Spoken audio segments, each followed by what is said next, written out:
Hello, everyone. Today we have the absolute pleasure of being joined by Travis Holowach, the owner and founder of ComFree Realty. Travis, how are you doing today? I'm doing well, thanks, Harris. Doing Amazing. I'm doing amazing. I'm really excited to have you on, and thank you very much for making the time. Really do appreciate it. likewise. Amazing. Perfect. Well, firstly, Travis, to start off, would you mind telling us a little bit about your background, your journey getting to the position you're in today, and a bit about the business and what it does? Yeah, so being the original founder of ComFree back in 2002 in Edmonton, Alberta, Canada, and we were the first for sale by owner company that offered a fully supported private sale, so helping people sell their homes by owner and saving the commission. And we grew the business. In 2007, we were the largest for sale by owner company in the world. And in 2009, we ended up selling the business to a public company. It changed hands a bunch of times. And in the meantime, my wife and I had done a whole bunch of different businesses, everything from demolition, Pandora jewelry franchises, a bunch of real estate and private lending and uh, oil and gas, a bunch of different companies.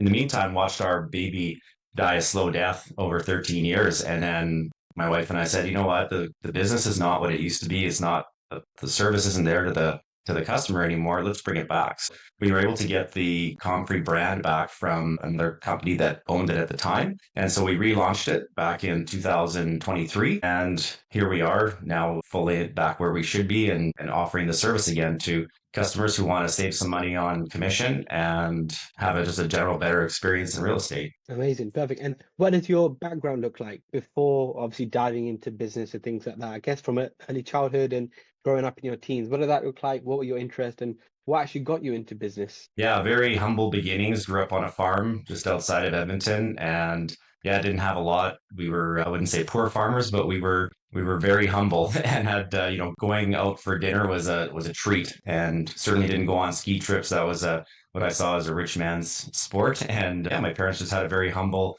life. And when I left home to go to university and take business, I really wanted to do something bigger and something different, and to give myself and my family the opportunity to enjoy the things in life that all my friends got to have when I watched them grow up. So yeah, I went into business. I graduated from there and went into took marketing and finance and worked in the financial industry for a little while, but that wasn't for me. And eventually, my wife and I thought we would get into flipping homes. And when we went to renovate our first house, time to sell it, and we saw, holy man, there's like no real way to sell this property without incurring a ton of commission, and that's going to take away all of our equity that we had just built in all of our labor. So we then ComFree was born out of necessity. So from there on, we just grew the business and never actually did another renovation. We just focused all on helping other people sell their properties without having to incur that cost of a commission. And Travis, would you say business and entrepreneurship is something you've always had within you and it's taken time to fruition? Or is that something you've learned to become and adapt into? Where do you think that trait comes from? Some people have it within and then born with it. Some people actually are able to, take it on and sort of grow in that aspect. So where do you think you stand in that sort of equation? Yeah, the question of whether entrepreneurs are born or made, I I guess. definitely I've seen both. I was definitely born into this, even though my parents were farmers. It is an entrepreneurship. It's a lifestyle business, but you're taking chances always. And so yeah, that was something that I was just born with a good work ethic that my parents taught me, and I just always wanted the freedom to work for myself. And so I knew I was going to be in business. I just didn't know what until it pretty much just smacked me in the face with, holy crap, this is what we really need to do. And it's been a passion of mine ever since. Absolutely, that's amazing. And could you share a little bit more about what your role looks like today within the business and I guess how it fits into the bigger picture? Are you very much focused on the growth, trajectory, development? Are you very much focused on the ins and outs and making sure the team are okay? What does your sort of role look like today? Yeah, coming up on our 2 year anniversary in our new ComFree 2.0 is where I would say we're still in the startup mode, but we're in high growth mode because the brand is known across Canada. And so the uptake is very quick. And so we're basically managing growth and promoting more growth. And we're in 3 provinces now. And so that's Alberta, British Columbia, and Ontario. And by the end of this month, we'll be in Saskatchewan as well. And we have plans to move south as well into the US eventually and offer our services there as well. Amazing. I guess me being from the UK, is the UK on the agenda? Have you ever looked at perhaps the UK, or perhaps is that something further down the line? And what are your thoughts on the UK market? Yeah, it could be. We definitely, we were actually ComFree in the first round. We had an office in Perth, Australia. So we do think globally, and we would definitely be interested in seeing this model grow exponentially across the globe. I think there's a need for it everywhere. And yeah, there's really nowhere in the world that people don't want to save money, right? Especially today. Absolutely, absolutely. And I guess if you could just walk us through what a typical day looks like, how do you normally structure your day? Is it reactive and all over the place and firefighting, or perhaps do you have a bit of a structure to it? I guess, for the people listening, how do you sort of manage your day in a sense? Yeah, I'd love to say that it was structured and that every day, has a plan, but anyone who's started a business knows that it doesn't work out that way. You have a plan, you come into the office, and then you maybe tackle about 5 fires before you get to start that first task on your list. So that's what my days look like typically. So yeah, it's everything from still building out systems to improve our systems for our customers and our workflow, improving our product offering, partnerships with mortgage brokers, lawyers, home inspectors, these types of things. We have some already, but we're always looking to expand and grow and improve. And just also the technology that's available today that compared to what was available 15 years ago is substantially different. So we're able to use technology like Matterport and do virtual tours. And we even have the ability for people in rural and remote areas to capture their own virtual tours and photos for their listings. So it's really been amazing to see what technology has done to improve our service offering. Amazing. I think that technology is something we definitely want to dive into on the next topic. But I guess opening it up to a broader perspective and coming on to the next topic, industry trends. What major trends or shifts in the industry are you seeing at the minute, or perhaps that have evolved in the last few months, or even perhaps developing in the next few months? What is your take on that? How do you see things progressing? Do you see them progressing in a positive way, in a negative way? And what is your take on that? Yeah, so being across the country, Canada is obviously a large landmass. So we're seeing different economies in Eastern Canada versus Western Canada. Some of these territories or provinces have gone through extreme booms in real estate. So pricing and housing affordability has become an issue. And so we're seeing some slower trends in the eastern provinces where in Ontario, it's a average single family home is $1 million. And then, where Edmonton didn't really see much of a boom over the last couple of years. So we're seeing a crazy boom right now in Edmonton. I think we're going to see anywhere from 15 to 20% increase in real estate value over this next 12 months, which is absolutely unheard of and hasn't been seen since 2006, 2007. Amazing, amazing. And how are some ways in accordance to that trend do you think this is how ComFree Realty are looking to take advantage of that space? So, what are some ways do you think actually contributes to the successful businesses that make it out of this trend? What are things that you're perhaps focusing on taking advantage of? Yeah, I think there's a lot of things going on in the industry right now. There was a massive settlement in the US, a big lawsuit there was $2 billion lawsuit against the Realtors Association and across the country. And so they actually lost that lawsuit. So the realtors settled at $418 million that they have to pay back in penalties for collusion and conspiracy and Wow. price fixing and all these types of things. And it's all public knowledge. And very similar case going on right now.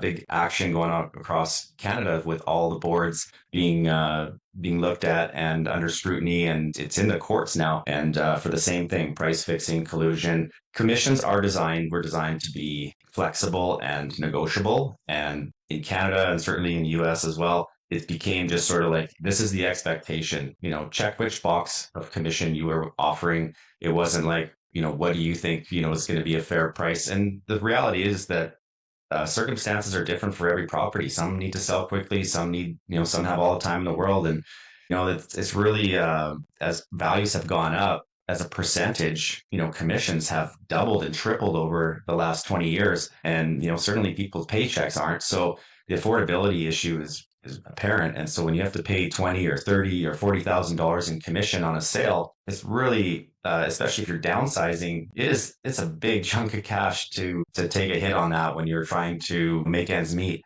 And so, yeah, taking advantage of that really is very simple because people get it. They want to save money. They realize that it's actually not that difficult. The technology has changed. Gone are the days when you would have the real estate associations and the real estate boards that had, this secret list of properties that were coming on the market for sale, and you needed them to find out what was for sale. And so now it's like realtor.ca, realtor.com. You can go online. 99% of buyers find their own home themselves, and then they contact their agent and say, "Oh, show me this house."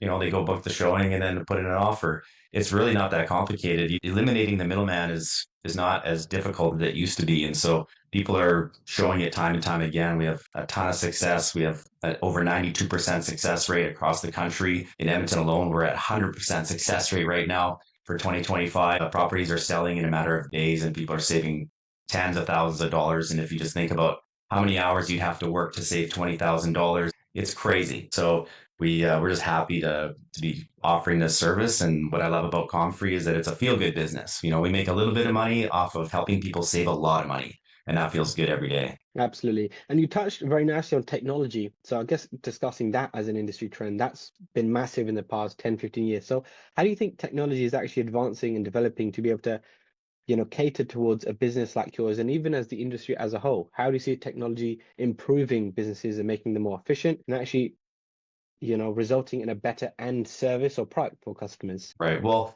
knowledge is power. So really having access to the information is where buyers and consumers really can take the advantage of that right now because they have access to everything. They have access to every listing that's on the MLS, it's on realtor.ca. They have access to it. So they can see everything that's coming. They get email notifications.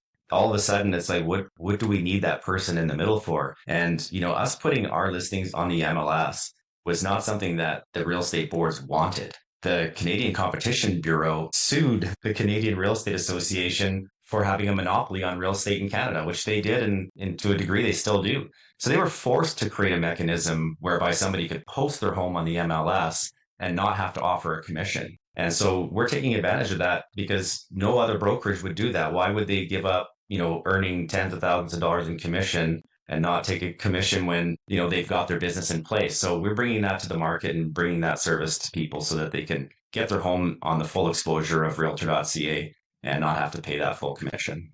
Amazing. Very well said. Another trend I wanted to get your thoughts on was social media. Obviously, similar to technology, social media has also massively grown in the past 10, 15, 20 years, and it's only going to get even bigger. So what is the importance of social media within your marketing division, within your business growth strategies, and perhaps even overall within the industry? And what kind of impact does social media make to the success? How do you see social media actually developing out? Yeah, it's a great question. I mean, social media is a blessing and a curse, of course. As much as I don't like what it has done to young teenagers and all that. It has really helped propel our business. I mean, we rely on it substantially. It's how we do a lot of our marketing. It's also what I like about it is it's genuine. So when we do testimonials and we put them on social media, these aren't paid actors. These are clearly it gives you an audience across, a national audience, really a global audience, to show people that, this is real. This is what's happening in the world today. And there's no smoke and mirrors. We get testimonials, we get our ads out there and let people know that the service is available without having to use mass media, which we still do as well. But for the most part, it's on social media. Amazing. And what aspect of social media do you think actually has the most impact in getting that message across? Because you've got a very clear message and actually a value-driven message. You're providing an outcome which people want.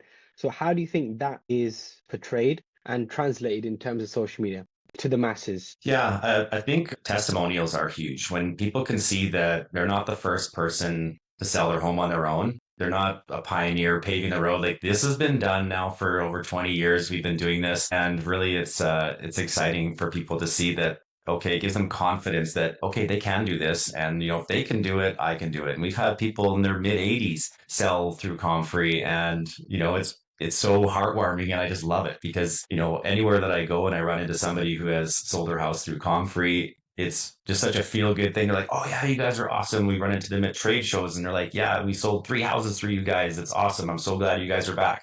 So it's just very validating to have that feedback from the public, and definitely on the social media side, that's what I love the most is being able to share those testimonials and those success stories that we have from our customers. Amazing. I think some businesses thrive on perhaps being results based or, metric numbers based, and they need to make this profit and this profit. And I think some businesses are much more focused on making impact. And I think that's kind of the direction you're going down, if I understand it correctly, that you're looking to make an impact. You're not just looking to, make a profit and look at numbers on a balance sheet. You're looking to make the actual social impact, which is going to last for the foreseeable 50, 100 years. So, because you're actually changing lives, the amount of money people save, they can do so much with that, be able to invest that or be able to save that or be able to pass that down to their children. So I guess my question is that something you're really focused on now, or is that a byproduct of making an impact and actually driving real change, or has that always been the goal right from the very start? I'm glad you brought that up because yeah, we are a purpose driven business. So we're not in this for the money. We are in, and if you do the math on really what our what our business charges at, starting at $500 to sell your home when others are charging 20,000, it's really obviously a very big difference. And we're here to change an industry. We're not here just to make a buck. And that becomes very obvious when you're one of our customers. And, that's why we have our testimonials and our Google reviews that are just growing daily. And, when people sell their home and save $20,000, it makes them feel very smart. And they like to share with others how smart they are. And it really is just a sort of feel good business. Again, like I said, I love that people can do this on their own and we do change their lives. Like they can, get a bigger home, it can pay down more of their mortgage. They can buy different furniture. They can take their family on a vacation. This is all just from doing a few extra hours of work. And quite in fact, it's not even often we hear that people say that it was less work than when they sold through an agent because they were in control of the process the whole time. They had direct access to the buyer. They got to really communicate clearly with the buyer on their intentions. And when homes are selling in a matter of days or a couple of weeks, I mean, we're talking $20,000 in a couple of weeks. Where can you make that kind of money? Absolutely. I think the process itself is not only financially, hard, but also very difficult in the stress element, right? Because, on one hand, you're perhaps living in the property, or you might have another property that you're looking to, purchase, and it's in a chain. And sometimes it is stressful, waiting for your agent and then having to fill this in and then doing this. And it is quite stressful. So I think not only is there a financial benefit of saving a ton of money, but also the element of how stress-free it become and how simple it become. I think that speaks a lot of volume in terms of offering and a service that business has. It doesn't help on one metric, kind of helps in all the different metrics put together. So is that something you also stress, and try to get that message across, that not only do we save you money, we're actually, saving you time, saving you stress, saving you, offering you peace of mind, which is very hard to get nowadays, isn't it? Yeah, absolutely. Our slogan is sell smarter, buy better. And so our goal is to create a better experience for buyers and sellers. That's really what our mission is. And so, yeah, there is the savings on the commission, but it's so much more than that. There is having less, it is less stressful because you know where everything is at, where everybody sits. And, when you get those multiple offers, they're coming directly to you. There's cases, and I won't go into it, but there's times when you don't have full disclosure. There isn't full transparency. There's offers that don't even get to the owner. And then they sometimes don't even ever find out. And yeah, it's frustrating. And then once the home is sold, people don't talk about it afterwards and they just move on, right? They just want to get onto their next house and they don't, bother filing a complaint or whatever. So it Yeah. really does make us feel good that we can help people have that better experience and get their home sold in a timely manner and in a stress-free environment that gives them full transparency and better communication between buyer and seller. And in the end, it's the lawyer. Even if you use a realtor, it's a lawyer who actually does the transaction. I don't know if it's the same in the UK. It isn't in the States. I think Canada is one of the only places where you need a lawyer to still, after you pay $20,000 to an agent, you still need a lawyer to do the transaction. And we have partner law firm or a couple of law firms that offer a discounted legal fees to our customers just because of the volume that we send them. So they can save about 50% on the legal fees when the home sells. Wow. Wow. I think if you're not taking care of your customers in a better way, then I'm not sure, what else you can do. But that's amazing to hear. Travis, I guess just going back onto social media, a big trend I'm noticing, and I'm sure you've seen as well, is a big founder-led content. right? Because a lot of businesses nowadays are creating content, they are creating posts and things like that, but it's becoming very generic, very repetitive. So a big trend at the minute is founder-led content. People behind the brand, people behind the message that are actually responsible for the growth of the business are actually putting themselves out there. And mainly in terms of value providing education and actually resonating with the audience that look, we're not just any business, we're not just a brand, we're people behind this brand, and here's our founder, and talking about the business. So is that something you're already exploring? What is the impact perhaps of that you've seen if you're already doing it? And if that's something you're looking to do, what kind of message would you want to get across as yourself as the owner of the business? Yeah, absolutely. That's where I do come in with a whole education series of videos that is constantly growing, a library of information and videos and documents that people can, as a resource, use to educate themselves on the entire process. Because yeah, there is a lot to it, but at the end of the day, there's an answer to everything, and nothing is overly complicated. And that's one of our goals, is to demystify this entire process of selling your home. It's really not that complicated, and our customers tell it best. Of course, that's after they've gone through the process, because they come in kind of nervous sometimes, and then afterwards they're like, "Oh, that was actually really easy," and I learned something along the way, and yeah, they just feel so much smarter afterwards. Amazing. And I guess how important is that personal touch service with dealing with customers? Is that something very important? And is that something you're very much involved in? When I guess people see you on social media and they speak to you, are they like, oh, I remember seeing on that? Is that something you're focusing on, building that connection where people are seeing you and then already having that rapport up front rather than having to reintroduce yourself right from scratch? Yeah, I would say that I consider myself a bit of an artist, and it's for better or for worse. I When I see it, when it's a TV commercial, a radio commercial, a billboard, whatever it is, I'm the one that's either doing the voiceover, I'm doing the commercial, I'm designing the billboard, because I just want, oh, this needs to go there, and I know exactly what I want it to look like. So it's a bit of a micromanagement, but at this stage in the game, it's what needs to happen. Yeah, I am the forefront and face of the business. My wife is heavily involved in it as well as my business partner, and she's great on strategy, and but just less in the light of all the marketing. But she does podcasts as well, and she's a very bright lady, and yeah, lucky to have her as well. Amazing. I guess very quickly, that's very important. Having a great team behind you, having a great team. I guess if you could just touch on the importance of having a solid, great team who you can rely on, is that something that's been pivotal to the success? And how do you actually foster a successful team? Is there, I guess, a secret, Travis, you've learned through your years in business? Yeah, I don't know if it's a secret or it's just or what it is. My wife and I have always been in business together, and came from very similar backgrounds. She grew up on a farm. I grew up on a farm. We both come from that hard work ethic. We both grew up with our grandparents on the same yard. Our parents both built houses on the same yards that they grew up on, so it's very unique. We found each other in high school and have been together ever since. And so we have a real liking for business. We divide and conquer. We don't worry about crossing lanes. We collaborate together. We unfortunately or fortunately, dinner talk is often about work, and sometimes even the pillow talk is about what the next day looks like and what went right and wrong that day. So we have to be very conscious to not have it overtake our personal lives. But yeah, there's no way I could have done this business and been as successful without having my wife by my side and really helping me. We help each other out. Sometimes I'm having a bad day or a tough week, and she's strong and she's my rock. And then the next a month later, it's reversed, and so I'm holding her through a tough time, or like you got check moments where, is this the business that do people want this? And then you have to get past those hurdles, and then it's like you come out the other side and you have an incredible week or an incredible month, and it's like, yes, we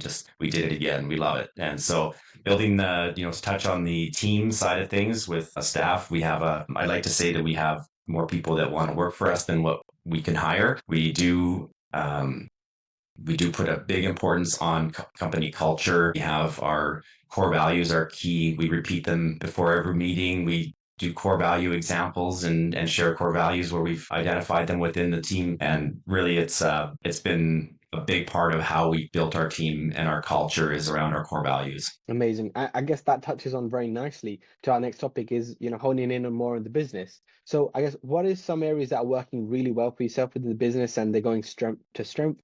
And what are some areas of the business that you actually think are kind of challenging, or perhaps some hurdles that you're looking to overcome?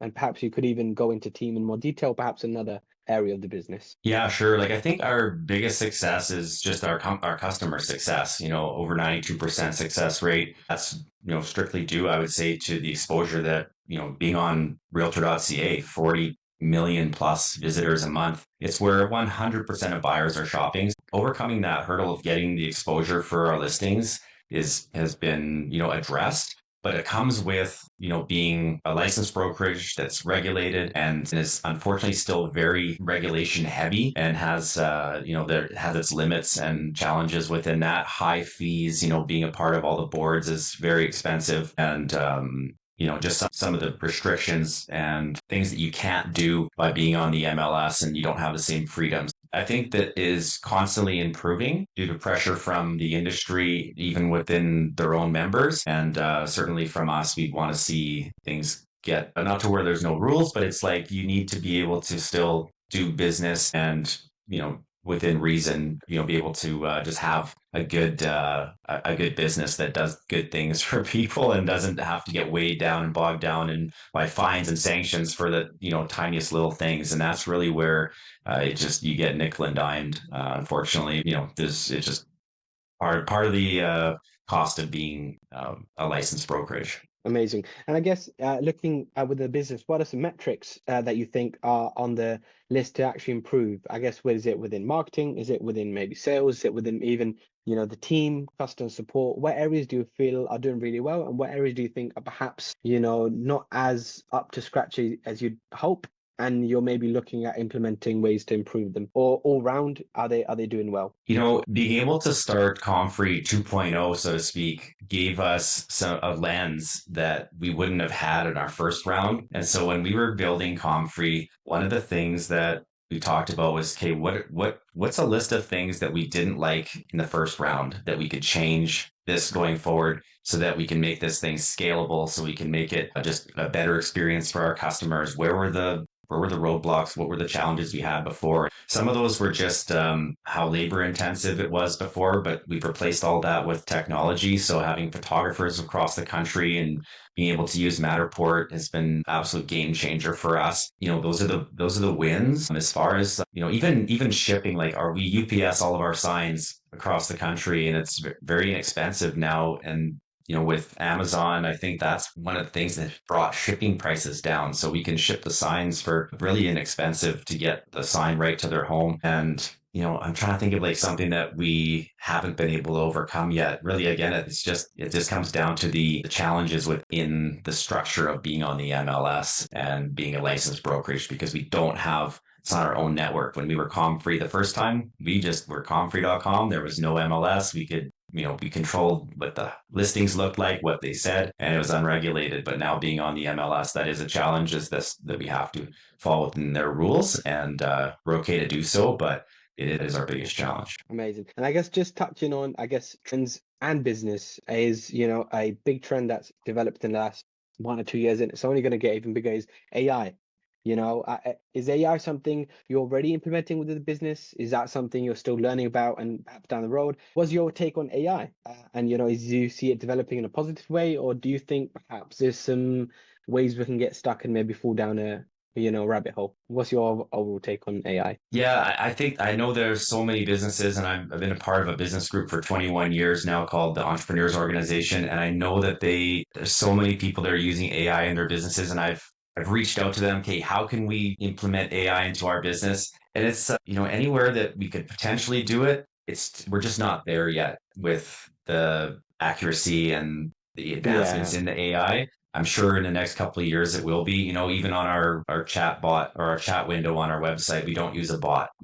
Sometimes the first question people ask is, "Are you a bot?" And it's like, no. And then you can tell from our spelling errors we're not. We're real people. So we're still not there yet. We still want that personal touch. We want people to feel like they're supported by a human, not by a computer and by an AI bot. So we still are very reliant on our own human brains and our own capacity to be able to service our customers in person. That's amazing. I think the biggest thing I see with AI is people think, oh, look, AI is here to replace us and it's here to replace all of us humans. But I think the best businesses are the ways that you can use the power of humans and the intellect we have, whereas the capability and efficiency of AI, and merge them together to actually get the best of both worlds. So having perhaps humans in the forefront, being able to manage customers and deliver that personal type service, but perhaps having AI in the back end to do the heavy lifting and repetitive, time consuming tasks. So I think if businesses are able to find that balance, then they're able to, I guess, make the operations more cost effective and faster. And in the end, that just delivers a better product and service to customers. So I think it's all about finding that balance with anything in business, isn't it? Finding that right sweet spot, wouldn't you say? Yeah. Yeah. And Harris, you actually hit the nail on the head for what's our challenge. We could be using AI because we don't own and operate the MLS. We can't control and manipulate it. We can't implement AI to data entry is our most time consuming thing. It would be so easy for us to be able to capture all that information and be able to just dump it into the back end site of the MLS. But because they haven't kept up with AI. And I don't, and it's not to say that it isn't happening in the background right now. I know somebody that's actually working on it right now to help that process and to help that admin role, which will increase accuracy and speed. I think it's just a matter of, time, and we will get there. Amazing. Perfect. Well, I guess, Travis, just coming on to the final conversation is about the future. So what does the future look like for yourself and the business? Where do you want to be in the next 6 to 12 months? And I guess, what are the biggest goals on your vision board that you're looking to achieve? Well, our goal is to be the number one choice for real estate in North America and then beyond. So I think we want to become the Uber of real estate. We want to become the Amazon of real estate. I'm not saying we need to monopolize, but we need to be a big choice that, or at least a consideration when people are deciding whether to sell their home through an agent or, to at least have them explore the idea of going on their own. And so that's our goal, is to become the number one choice. We want to grow this business to be, again, the largest for sale by owner company in the world. That's our target. And we want to get there in the next 3 years. So yeah, we have ambitious goals, but I think we can get there. Amazing. Amazing. And Travis, what is the biggest piece of advice you've learned the hard way, or the biggest piece of advice you wish you knew when you started your journey of entrepreneurship? For someone listening at home, could perhaps potentially change their life or change the course of their, career. I think it might sound cliche, but just follow your dream. This and your passion. Like, this is what I'm passionate about. And my passion isn't necessarily real estate. My passion is making other people happy and if it wasn't going to be this, it would be something in hospitality probably. And so just finding what you're passionate about and chasing that. And then always, it makes it every day so much fun. And then that energy that you feel becomes, it just becomes the energy in the room that your team feels. And that's one thing that I love about the atmosphere in our office is, when we come in, I can feel that your team is excited about what we're doing, and they're part of, it's a mission. Really, it's a journey that we're all excited to be a part of. They're not just here for a paycheck. So I think the biggest thing I would say is just, follow that passion, follow your dream. I've chased other people's dreams, people that come to me and say, hey, I've got this great idea and it sounds like a great idea and I'm excited about it. And then I'm like, you get 6 months in and it's like, oh man, you know what? That was their dream. And now I'm kind of caught in their dream. My advice would be to just follow your dream, and you'll always find success. Amazing. Amazing. Wow. That was amazing. Travis, thank you so much for an amazing episode. I've really enjoyed myself, and I'm sure everyone listening has really enjoyed themselves and found a lot of value. So a big thank you for coming on and sharing your expertise, your knowledge, your background, and a lot about the business. So thank you very much. Thank you, Harris. It was my pleasure. Amazing. Is there any, I guess, final comments before we do wrap up? Anything you'd like to perhaps say to the audience, to anything? Obviously, we will share all the social medias and the business and everything like that. Perhaps on a closing note? Yeah, just sell smarter, buy better with ComFree.com. Amazing. Very well said. Well, thanks for everyone who has tuned in. I guess we'll catch everyone next time.